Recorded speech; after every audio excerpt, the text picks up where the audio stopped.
यति नरसिम्हानंद ने कहा कि साहब मुसलमानों कत्लेआम करो, ये कहा था ना उसने, कितना कत्लेआम करवा लिया उसने, जिसमें दम हुआ है सामने यतीमा नरसिम्हानंद जैसे जानवर किस्म के लोग सामने आए। धमकियां देके डराने का, मुसलमानों को खौफजदा करने की एक साजिश है, मगर मुसलमान खौफजदा तो नहीं है कि 20 से 30 करोड़ मुसलमानों का कत्लेआम की धमकी देने वाला एक दीवाना है, एक बावला आदमी है। मुसलमानों कहा जाता है गरीब हैं, फकीर हैं, लेकिन हम मुसलमान ही हैं जो इस देश में सबसे ज्यादा चैरिटी करने वाली कम्युनिटी आज भी हैं।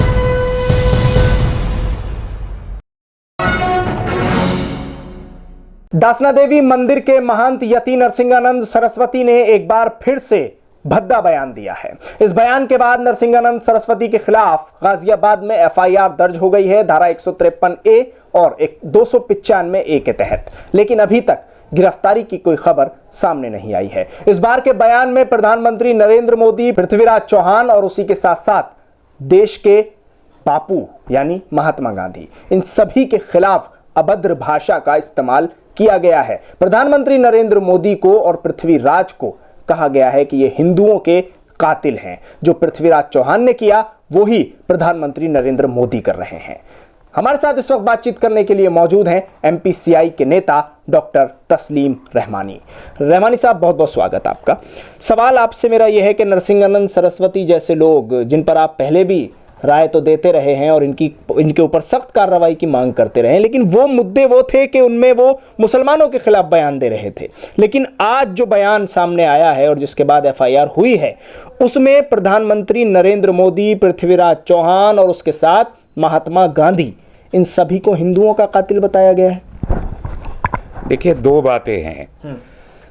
एक तो ये कि इस शख्स के खिलाफ हेट स्पीचेस की दर्जनों FIRs हैं, दर्जनों, लेकिन इस गिरफ्तारी इसकी नहीं होती है। और अब जबकि सुप्रीम कोर्ट ये कह चुका है कि इस किस्म के मामलात पर अगर कार्रवाई नहीं हुई तो पुलिस के अफसरान को कंटेम्प्ट ऑफ कोर्ट के तहत ट्राई किया जाएगा, ये सुप्रीम कोर्ट कह चुका है। तो इसलिए वो जल्दी से FIR तो तब भी कर ली।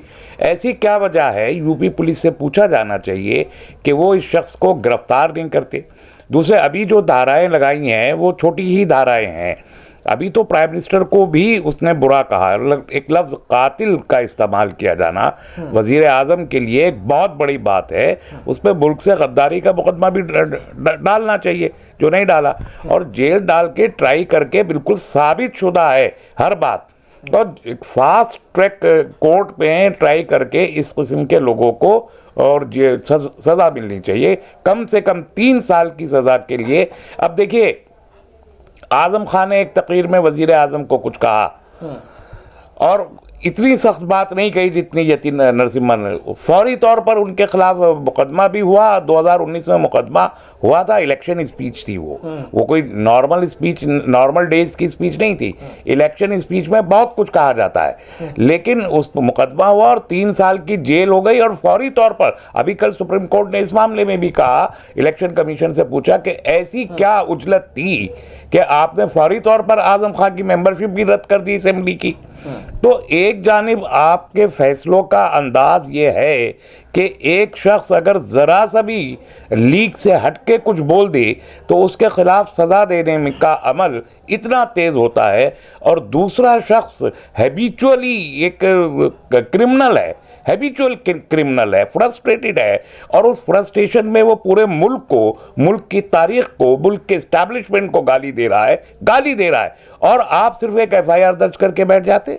तो मैं इसे कंटेम्प्ट ऑफ कोर्ट मानता हूं। अगर ये 24 घंटे में गिरफ्तार नहीं होता तो वहां के SP और DM को वहां से डिसमिस करना चाहिए गाजियाबाद के। तो क्या आप ये समझते रहमानी साहब कि धर्म के आधार पर सजाएं दी जा रही हैं, धर्म के आधार पर कार्रवाई हो रही है, FIR दर्ज होना हो, या उसके अलावा कोई प्रधानमंत्री मोदी के लिए भी कुछ कह दे या देश के खिलाफ भी कुछ बोल दे, तो ये सारी चीजें बस धर्म के आधार पर हैं? देखिए, धर्म का आधार तो बीजेपी बनाती है। धर्म का आधार इस देश के लोगों का उतना नहीं है, थोड़ा सा इम्पैक्ट हुआ है मीडिया के थ्रू, लेकिन आधार है सियासत।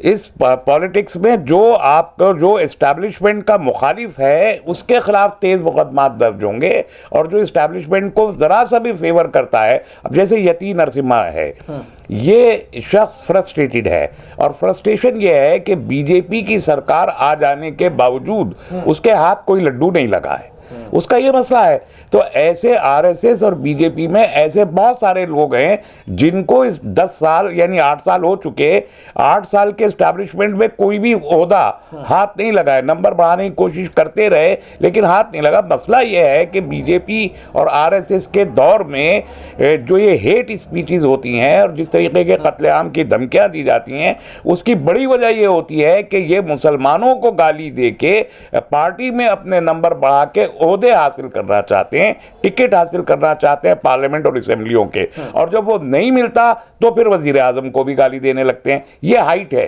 किसी भी चीज की। फिर एक सवाल ये भी आता है कि फिर दिलशाद गार्डन में जो हुआ, वहां जो स्पीच दे रहे थे वो तो पहले से पद पे मौजूद हैं, वो क्यों ऐसा कर रहे थे, फिर वो कहां पहुंचना चाहते हैं? नहीं, वो भी तो पहुंचना चाहते हैं ना, चीफ जिस पद पे हैं उससे ज्यादा बड़े पद पे पहुंचना चाहते हैं। अब जैसे अनुराग ठाकुर को हिमाचल प्रदेश की चीफ मिनिस्ट्री चाहिए, तो वो इसलिए वो कोशिश करते हैं। परेश वर्मा को कैबिनेट की बर्थ चाहिए, तो मेंबर पार्लियामेंट जरूर बन गए लेकिन कैबिनेट में नहीं पहुंचे। तो ये समझते हैं कि जितना नफरत अंगेजी कर कर वो करेंगे उतना ज्यादा उनको पॉलिटिकल ब्राउनी पॉइंट्स मिलेंगे और उतने बड़े ओहदे उनको मिलेंगे। तो इसलिए ये होड़ लगी हुई है बीजेपी और आरएसएस के लोगों में कि ज्यादा से ज्यादा नफरत अंगेज बयान दें। और इसलिए मैंने कहा कि मसला मजहब का नहीं है, मसला किसी के दीन का नहीं है, मसला सियासत में अपनी तरक्की का है। और अब एक क्राइटेरिया बन गया है बीजेपी में लोगों का कि मुसलमानों को गाली देके ज्यादा तरक्की हासिल होती है, और इसे रोकने के लिए बदकिस्मती से वजीर आजम जो सबका साथ सबका विश्वास की बात करते हैं, किसी हेट स्पीच पर आज तक 8 साल के रिकॉर्ड में एक भी हेट स्पीच पे उन्होंने कोई एडवर्स कमेंट नहीं दिया, उन्होंने किसी कार्रवाई की कोई बात नहीं की। आरएसएस के चीफ ने खुद जो मेंटर हैं सरकार के, उन्होंने कभी इस किस्म की कोई बात नहीं की कि ये हेट स्पीचेस रुकनी चाहिए या उन लोगों के खिलाफ कोई कार्रवाई होनी चाहिए, बल्कि बहुत से केसेस में हुकूमत ने और बीजेपी ने प्रोटेक्ट किया और इनाम दिया उन लोगों को जिन्होंने इस किस्म की बातें कही थी। और ये रीजन है कि कंपटीशन शुरू हो गया नफरत अंगेजी का बीजेपी के अंदर। तो ये कंपटीशन से नुकसान किसका है? मुसलमानों का नुकसान है, अब खुद बीजेपी का नुकसान है, या अगर समझा जाए तो मुल्क का नुकसान है? किसका नुकसान है तीनों में? बुनियादी तौर पर तो मुल्क का नुकसान है।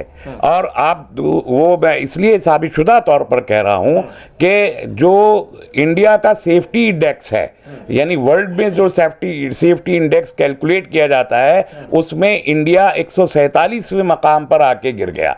यानी अब सारी दुनिया ये महसूस करती है इन हेट स्पीचेस की वजह से कि इंडिया ट्रैवल करने के लिए कोई सेफ कंट्री नहीं है। और टूरिज्म का सेक्टर हमारे मुल्क का दुनिया का सबसे बड़ा टूरिस्ट सेक्टर है जिसे हम डेवलप नहीं कर सके, और उस सेक्टर को नुकसान हो रहा है। एक बात। दूसरी बात, इकोनॉमिक इन्वेस्टमेंट जितना सारी दुनिया के जो बड़े लोग इन्वेस्ट करना चाहते हैं मुल्क में, वो सेफ्टी इंडेक्स को देख के यहाँ इन्वेस्टमेंट नहीं करेंगे। तो ये किसका नुकसान है? यानी बीजेपी का अपना नुकसान हो रहा है, होता रहा है, कोई मसला नहीं है।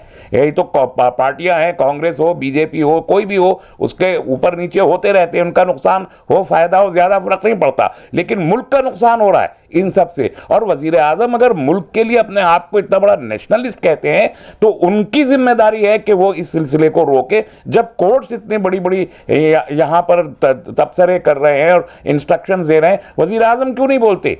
वजीर आजम को बोलना चाहिए, उनको कार्रवाई करवानी चाहिए इन लोगों के खिलाफ मुल्क के इंटरेस्ट में। चलिए, अगर बीजेपी का कोई नुकसान हो या फायदा हो उससे फर्क नहीं पड़ता क्योंकि वो पॉलिटिकल पार्टी है।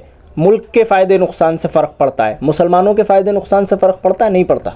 देखिए, मुसलमानों को इससे कोई बहुत ज्यादा बड़ा फायदा नुकसान नहीं हो रहा। हेट स्पीच से भी नहीं हो रहा, इसलिए कि ये हेट स्पीच ये दीवानों की बढ़ है। मैंने कहा है वो मुकाबला कर रहे हैं। क्या हुआ? यति नरसिम्हानंद ने कहा कि साहब मुसलमानों कत्लेआम करो, ये कहा था ना उसने। कितना कत्लेआम करवा लिया उसने कहा त्रिशूल बांटेंगे, हथियार चलाना सिखाएंगे, सब करेंगे। क्या नहीं, कितना कर लिया भाई, कितना कर लिया? नहीं कर सकते, वो मुमकिन नहीं है। तो इसलिए ये धमकियां देकर डराने का, मुसलमानों को खौफजदा करने की एक साजिश है। मगर मुसलमान खौफजदा तो नहीं है, मुसलमान इस सबसे खौफजदा नहीं, मोहतात हुआ है। मोहतात हुआ है। खौफजदा हम नहीं थे, ना हैं, और ना हमें कोई खौफजदा कर पाएगा, इसलिए कि हम जानते हैं कि 20 से 30 करोड़ मुसलमानों का कत्लेआम की धमकी देने वाला एक दीवाना है, एक बावला आदमी है, जो नामुमकिन अमल है, जो हो ही नहीं सकता।